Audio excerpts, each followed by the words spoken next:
ಯಾಕ್ರಿ ರಿಸೀವ್ ಮಾಡ್ತಾ ಇಲ್ವಾ?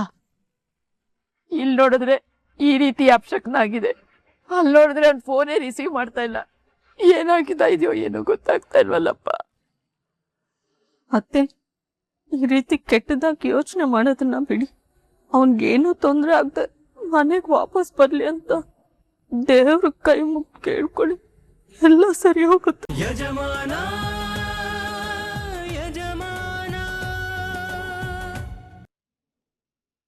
ಹಲೋ ನಾಗ, ಹೇಳಿದಿನ ಕೆಲ್ಸನ ಕರೆಕ್ಟಾಗಿ ಮಾಡಿದ್ಯಾ ಬಿಡೋ. ನಾನು ಒಬ್ಬರಿಗೆ ಸ್ಕೆಚ್ ಹಾಕಿದ್ರೆ ನೀನ್ ಇಬ್ರಿಗೆ ಟಿಕೆಟ್ ಕೊಟ್ಟಿದ್ಯಾ. ಪಾಪ ಹಾಸ್ಪಿಟ್ಲಲ್ಲಿ ಒಬ್ಬನಿಗೆ ಬೇಜಾರಾಗುತ್ತೆ, ಇವನ್ ಕಂಪ್ನಿಗೆ ಆಗ್ತಾನೆ ಬಿಡೋ.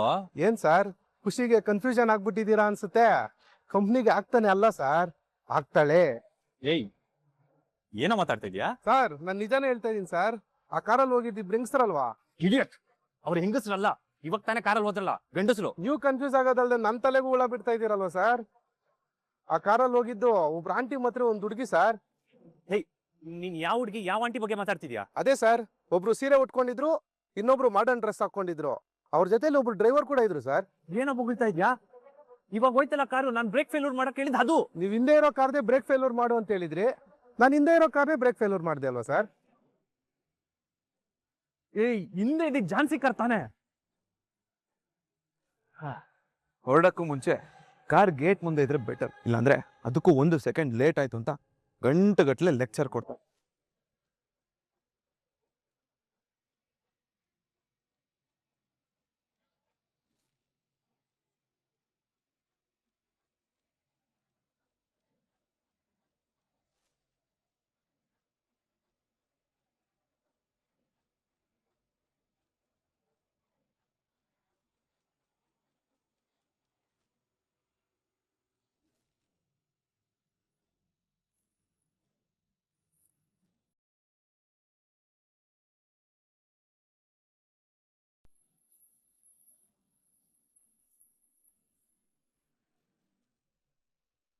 ಹಾಗಿದ್ರೆ ಬ್ರೇಕ್ ಫೇಲ್ಯೂರ್ ಆಗಿರೋ ಕಾರಲ್ಲಿ ಮಾಮ್ ಮತ್ತೆ ಜಾನ್ಸಿ ಹೋಗ್ತಿದ್ದಾರೆ.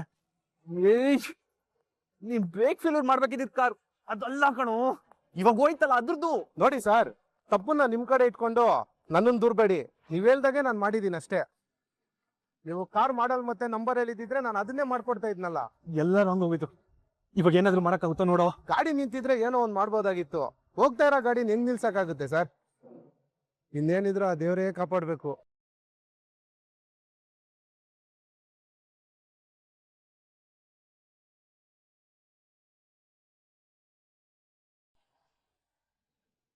ನಾವ್ ಅಣ್ಣ ಪ್ಲಾನ್ ಮಾಡಿ ಕೂವಲ್ ಕಾನ್ಫರೆನ್ಸ್ ಇದೆ ಅಂತ ಮನೇಲಿ ಹೇಳೋದಂತೆ, ನೀನ್ ಅದನ್ನೇ ನೆಪ ಮಾಡ್ಕೊಂಡು ನಿನ್ ತವ್ರ ಮನೆಗೆ ಹೋಗೋದಂತೆ, ಆಮೇಲೆ ಅವ್ನು ಅಲ್ಲಿಗೆ ಬಂದು ನಿನ್ನ ಪಿಕ್ ಮಾಡ್ಕೊಂಡು ಹೋಗೋದಂತೆ. ನಿಮ್ ಪ್ಲಾನ್ ಎಕ್ಸಿಕ್ಯೂಟ್ ಆಗ್ದಂಗ್ ಮಾಡೋದಕ್ಕೆ ನಾನೊಂದ್ ಚಿಕ್ಕದಾಗಿ ಕೌಂಟರ್ ಪ್ಲಾನ್ ಮಾಡಿ ಎಕ್ಸಿಕ್ಯೂಟ್ ಮಾಡ್ದೆ ಅಷ್ಟೇ. ಇದೆಲ್ಲ ನನಗೆ ಹೇಗ್ ಗೊತ್ತಾಯ್ತು ಅಂತ ಜಾಸ್ತಿ ತಲೆ ಕೆಡ್ಸ್ಕೊಳ್ಳೋದಕ್ ಹೋಗ್ಬೇಡ. ಈ ಅನಿತಾ ಕಣ್ ತಪ್ಸಿ ಮನೇಲಿ ನೀನು ಉಸಿರಾಡೋದು ಕಷ್ಟನೇ. ಅನಿತಾ, ಅದ್ ಹಾಗಲ್ಲ. ಮಾತಾಡ್ಬೇಡ ನೀನು. ಅಷ್ಟು ಸುಲಭವಾಗಿ ನನ್ನ ಕಣ್ಣಿಗೆ ಮಣ್ಣೆರ್ಚ್ಬೋದು ಅನ್ಕೊಂಡಿದ್ಯಾ? ನೆವರ್. ಈ ಅನಿತಾ ಒಂದ್ ಸಲ ಡಿಸೈಡ್ ಮಾಡಿದ್ಮೇಲೆ ಮುಗ್ದೋಯ್ತು. ಒಳ್ಳೇದೋ ಕೆಟ್ಟದೋ ನಾನ್ ಅನ್ಕೊಂಡಂಗೆ ನಡಿಬೇಕು. ಇವಾಗ ಹೇಳ್ತಾ ಇದೀನಿ ಕೇಳಿಸ್ಕೊ, ಯಾವ್ದೇ ಕಾರಣಕ್ಕೂ ನಿನ್ ಸಂಸಾರ ಶುರುವಾಗೋದಕ್ಕೆ ನಾನು ಬಿಡಲ್ಲ. ಅದ್ರಿಂದ ನೀನು ಪ್ರತಿದಿನ ಒದ್ದಾಡ್ ಸಾಯ್ಬೇಕು. ಅದನ್ನ ನೋಡಿ ನಿಮ್ಮಣ್ಣ ನರಳಾಡ್ಬೇಕು. ಇಷ್ಟಕ್ಕೆಲ್ಲ ನಾನೇ ಕಾರಣ ಅಂತ ಅವನು ನರ್ಕ ನರ್ಕ ಅನ್ಭವಿಸ್ಬೇಕು. ಅದನ್ನ ನಾನ್ ನೋಡ್ಬೇಕು. ಆಗ್ಲೇ ನಂಗೆ ಸಮಾಧಾನ ಆಗೋದು. ಬೇಡ ಅನಿತಾ, ಇದ್ರಿಂದ ಯಾರಿಗೂ ಒಳ್ಳೇದಾಗಲ್ಲ. ಅದನ್ನೇ ಅಲ್ವಾ ನಾನು ನಿಮ್ಮ ಅಣ್ಣಂಗೆ ಹೇಳಿದ್ದು. ನನ್ನ ಮಾತ್ ಕೇಳು ಕೇಳು ಅಂತ ಹೇಳ್ದೆ, ಮುಂದೆ ತುಂಬಾ ಸಫರ್ ಪಡ್ಬೇಕಾಗುತ್ತೆ ಅಂತ ವಾರ್ನಿಂಗು ಕೊಟ್ಟೆ. ಅವನ್ ನನ್ನ ಕೇರ್ಲೆಸ್ ಆಗಿ ನೋಡ್ದ.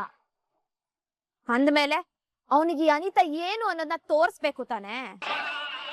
ಅವನು ಮಾತ್ರ ಅಲ್ಲ, ನಿನ್ನ ಪರಿಸ್ಥಿತಿನ ನೋಡಿ ಇಡೀ ನಿಮ್ ಮನೆಯವ್ರು ಸಫರ್ ಪಡ್ಬೇಕು. ಹಾಗ್ ಮಾಡ್ತೀನಿ ಕಣೆ. ಆ ದಿನ ನಿನ್ ಸಂಸಾರ ಶುರು ಆಗ್ದಂಗ್ ಮಾಡಕ್ಕೆ ಹುಟ್ಸಿ ದಪ್ಪನೆ ಕಾಲ್ ಜಾರ್ಸಿದೀನಿ ಅಂದ್ಮೇಲೆ ನೀವಿಬ್ರು ಈ ರೀತಿ ಕದ್ದು ಮುಚ್ಚಿ ಪ್ಲಾನ್ ಮಾಡಿದ್ರೆ ಬಿಡ್ತೀನಾ? ನಾನು ಕೂಡ ಒಡ ಹುಟ್ಟಿದ ಅಣ್ಣ ಅನ್ನೋದ್ನು ಮರಿಬೇಕಾಗತ್ತೆ.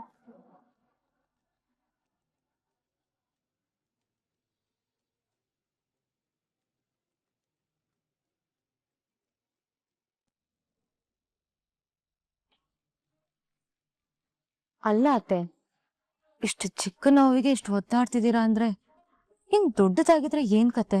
ನನ್ ಜೀವನೇ ಹೋಗುತ್ತೆ ಕಣೆ. ಇದನ್ನೆಲ್ಲ ನೋಡ್ತಿದ್ರೆ ಏನು ನಾಟಕ ಅನ್ಸ್ತಾ ಇದೆಯಾ? ನೀನೇನ್ ತಿಳ್ಕೊಂಡ್ರು ಪರವಾಗಿಲ್ಲ ಜಾನ್ಸಿ, ಆದ್ರೆ ಇದು ನಿಜವಾದ ಮಮತೆ ಕಣೆ. ನೀನ್ ಓವರಾಗಿ ಆಡ್ತಿರೋದಕ್ಕೆ ಕೋಪ ಬರ್ತಿದೆ ಅತ್ತೆ. ನೀನು ಕೋಪ ಮಾಡ್ಕೊಂಡ್ರು ಬೈದ್ರು ಏನ್ ಮಾಡಿದ್ರು ಪರವಾಗಿಲ್ಲ, ನಿನ್ ಬಗ್ಗೆ ಕಾಳಜಿ ತೋರ್ಸೋದೆ, ನಿನ್ ಬಗ್ಗೆ ಕೇರ್ ಮಾಡೋದೆ. ಅದ್ ಸರಿ, ಇವಾಗ ನೋವು ಹೇಗಿದೆ? ಸ್ವಲ್ಪ ಇದೆ ಅಷ್ಟೇ. ನೆಗ್ಲೆಕ್ಟ್ ಮಾಡಬಾರ್ದು ಜಾನ್ಸಿ ಪುಟ್ಟ, ಅದನ್ನ ದೂರ ಮಾಡ್ಕೊಳ್ಬೇಕು. ಅವಾಗ್ಲೇ ನೆಮ್ಮದಿಯಾಗಿರೋದಿಕ್ ಸಾಧ್ಯ. ಕೆಲವರು ಮನುಷ್ಯರು ಮತ್ತೆ ಈ ಸಣ್ಣದಾಗೋ ಗಾಯ ಇದೆ ನೋಡು, ಅದು ತುಂಬಾ ಡೇಂಜರ್. ಯಾಕಂದ್ರೆ ಗಾಯನ ನೆಗ್ಲೆಕ್ಟ್ ಮಾಡಿದಷ್ಟು ಗಾಯ ದೊಡ್ಡದಾಗತ್ತೆ. ಹಾಗೆ ಮನುಷ್ಯರನ್ನ ಹತ್ರ ಬಿಟ್ಕೊಂಡಷ್ಟು ಸಮಸ್ಯೆ ಜಾಸ್ತಿ ಆಗತ್ತೆ.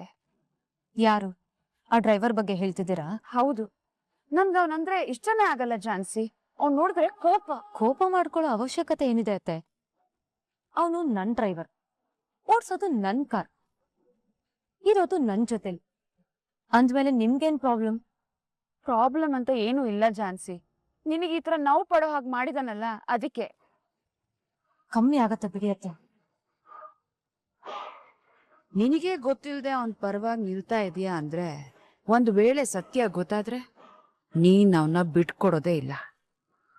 ಅದಕ್ಕೆ ನಾನು ಅವನಿಗೆ ನಿನ್ ಲೈಫಿಂದ ಓಡ್ಸಕ್ಕೆ ಪ್ಲಾನ್ ಮಾಡ್ತಾ ಇರೋದು. ಏನ್ ಯೋಚನೆ ಮಾಡ್ತಿದ್ಯಾ ಅತ್ತೆ? ಅದು ಇನ್ನೊಂದು ಅರ್ಧ ಗಂಟೆಲಿ ನಿನ್ ನೋವು ಕ್ಲಿಯರ್ ಆಗತ್ತಲ್ಲ, ಅದ್ರ ಬಗ್ಗೆ. ಅರ್ಥ ಆಗ್ಲಿಲ್ಲ. ಅಯ್ಯೋ, ಅಂದ್ರೆ ಹಾಸ್ಪಿಟಲ್ಗೆ ಹೋಗ್ತಾ ಇದೀವಲ್ಲ, ಅಲ್ಲೆಲ್ಲ ಕ್ಲಿಯರ್ ಆಗತ್ತೆ ಅಂತ ಹೇಳ್ತಾ ಇರೋದು.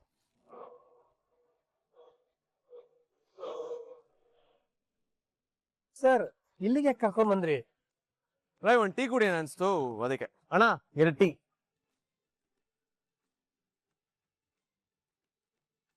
ಸರ್, ನೀವ್ ಹೇಗಿರ್ಬೇಕಾದವರು ಡ್ರೈವರ್ ಆಗ್ಬಿಟ್ರಲ್ಲ ಸರ್. ನೋಡು ರಾಯ್, ಡೆಸ್ಟಿನಿ ಅಂತ ಒಂದಿರತ್ತೆ, ಅದೇ ಆಗತ್ತೆ. ಸುಮ್ನೆ ನಾವು ಅದಾಗ್ತೀವಿ ಇದಾಗ್ತೀವಿ ಅಂತ ಯೋಚನೆ ಮಾಡ್ತೀವಿ ಅಷ್ಟೇ. ಡೆಸ್ಟಿನಿನ ಮೀರಿ ಯಾರು ಏನು ಮಾಡಕ್ಕಾಗಲ್ಲ. ನಿಮ್ಮ ಮಾತು 100% ಸತ್ಯ ಸರ್. ನಾನು ದೊಡ್ಡ ಡೈರೆಕ್ಟರ್ ಆಗ್ಬೇಕು ಅಂತ ಕನಸು ಕಟ್ಕೊಂಡು ದೊಡ್ಡ ದೊಡ್ಡ ಕತೆಗಳನ್ನ ಮಾಡ್ಕೊಂಡಿದೀನಿ. ಬಟ್ ಏನ್ ಮಾಡ್ಲಿ, ಈ ಆಗಿದ್ದೀನಿ.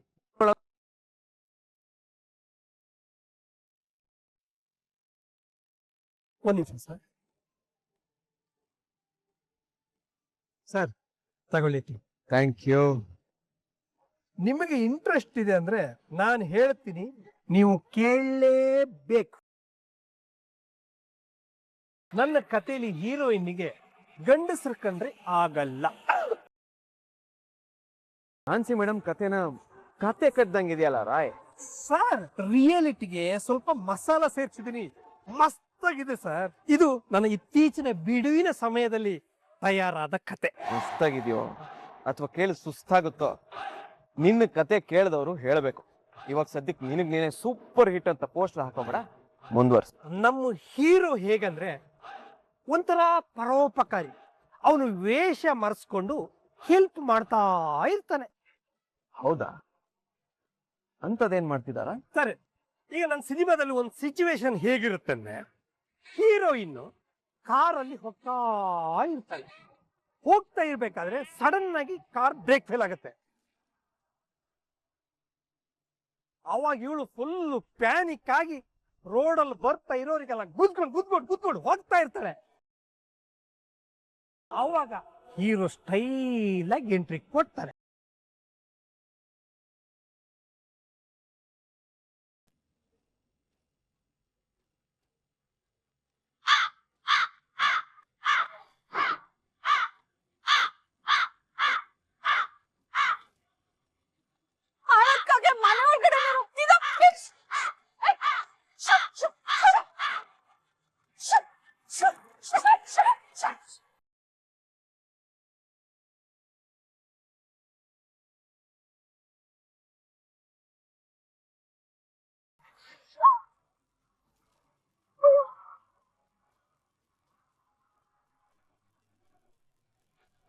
ಲಲಿತಾ, ಮಂಜುಳಾ, ಏನಾಯ್ತು? ಯಾಕಿಷ್ಟು ಗಾಬರಿ ಆಗಿದ್ದೀರಾ? ರೀ, ಕಾಗೆ ಮನೆ ಒಳಗಡೆ ಬಂದ್ಬಿಟ್ಟಿರ್ತೀರಿ.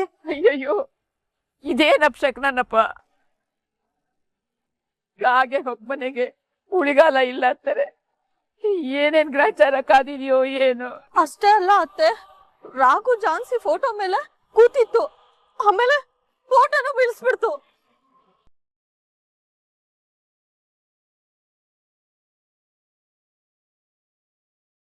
ಫೋಟೋ ಮೇಲೆ ಕೂತಿತ್ತ? ರಾಘುಗ್ ಏನ್ ತೊಂದರೆ ಆಗಿದೆಯೋ ಗೊತ್ತಿಲ್ಲ. ಮೊದ್ಲೇ 108 ಸಮಸ್ಯೆಗಳು, ಇದ್ರ ಮಧ್ಯೆ ಕಾಗೆ ಫೋಟೋ ಮೇಲೆ ಕೂತಿದೆ ಅಂದ್ರೆ ಇನ್ನು ಏನೇನ್ ತೊಂದರೆ ಕಾದಿದೆಯೋ ಏನೋ.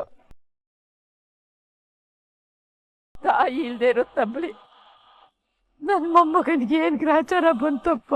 ಅತ್ತೆ, ಯಾಕೆ ತಾಯಿ ತಬ್ಲಿ ಅಂತ ಹೇಳ್ತಿದ್ದೀರಾ? ನಾವೆಲ್ಲ ಇಲ್ವಾ? ನಾನಿನ್ನೂ ಬದುಕಿಲ್ವಾ? ಅಮ್ಮ, ನಂಗೆ ಯಾಕೋ ತುಂಬಾ ಭಯ ಆಗ್ತಾ ಇದೆ. ಈ ರಾಘುಗ್ ಏನು ತೊಂದರೆ ಆಗದೆ ಇದ್ರೆ ಸಾಕಮ್ಮ. ರೀ, ಮೊದ್ಲೇ ಅತ್ತೆ ಆತಂಕ ಪಡ್ತಿದ್ದಾರೆ, ನೀವ್ ಯಾಕೆ ಹೀಗೆ ಭಯ ಪಡಿಸ್ತಾ ಇದ್ದೀರಾ?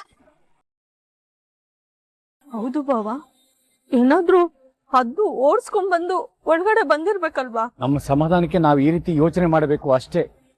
ಆದ್ರೆ ಅವತ್ತು ನನ್ನ ತಮ್ಮಯ್ಯ ಅಂದ್ರೆ ನಿನ್ನ ಗಂಡ ತೀರ್ ಹೋದ ದಿನ ಏನಾಯ್ತು ಅನ್ನೋದನ್ನ ಮರ್ತು ಬಿಟ್ಟಿಯ ಮಂಜುಳಾ?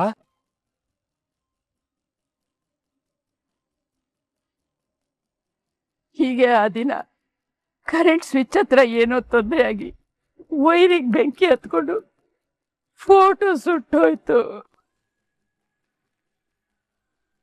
ಇದೆಲ್ಲ ಏನೋ ಅನಾಹುತದ ಮುನ್ಸೂಚನೆ. ಯಾಕೋ ಭಯ ಆಗ್ತಾ ಇದೆ.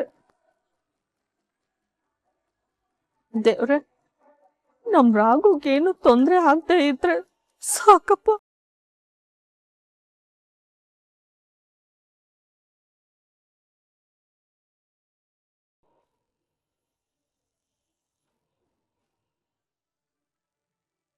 ಏಯ್, ಮುಂದೆ ನೋಡ್ಕೊಂಡು ಓಡ್ಸೋ. ಅವನು ಅವನ ಹತ್ರನು ಏನೋ ಮಾತಾಡ್ತಿದ್ಯಾ? ಏನು ತಲೆ ಕೆಡ್ಸ್ಕೊಬಿಡಿ, ನಾನ್ ಇದೀನಿ, ಖಂಡಿತ ಕಾಪಾಡ್ತೀನಿ.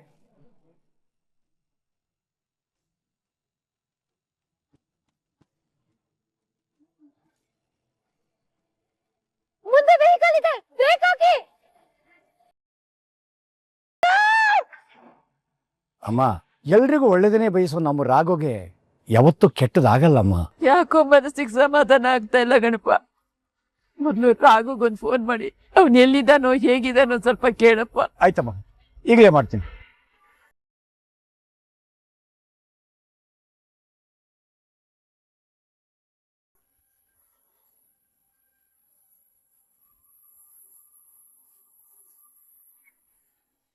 ಯಾಕ್ರಿ ರಿಸೀವ್ ಮಾಡ್ತಾ ಇಲ್ವಾ?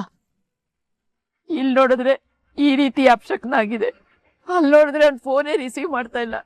ಏನಾಗಿದ್ದ ಇದೆಯೋ ಏನೋ ಗೊತ್ತಾಗ್ತಾ ಇಲ್ವಲ್ಲಪ್ಪ. ಅತ್ತೆ, ಈ ರೀತಿ ಕೆಟ್ಟದಾಗಿ ಯೋಚನೆ ಮಾಡೋದನ್ನ ಬಿಡಿ. ಅವನ್ಗೇನೋ ತೊಂದರೆ ಆಗ್ದೆ ಮನೆಗೆ ವಾಪಸ್ ಬರ್ಲಿ ಅಂತ ದೇವ್ರ ಕೈ ಮುಗಿ ಕೇಳ್ಕೊಳ್ಳಿ, ಎಲ್ಲ ಸರಿ ಹೋಗುತ್ತೆ. ಲಲಿತಾ, ಮೊದ್ಲು ದೇವ್ರಿಗೆ ತುಪ್ಪದ ದೀಪ ಹಚ್ಚಿ ರಾಘು ಹುಷಾರಾಗಿ ಮನೆಗೆ ವಾಪಸ್ ಬರೋ ಹಾಗೆ ಮಾಡಪ್ಪ ಅಂತ ಕೇಳ್ಕೊಳೆ. ಸರಿ ಅತ್ತೆ.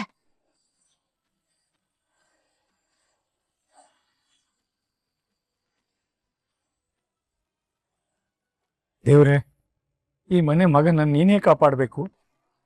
ಯಾವ ತೊಂದ್ರೆನೂ ಇಲ್ದೆ ನಮ್ ರಾಘು ಮನೆಗೆ ವಾಪಸ್ ಬರೋ ರೀತಿ ನೀನೇ ಮಾಡ್ಬೇಕಪ್ಪ.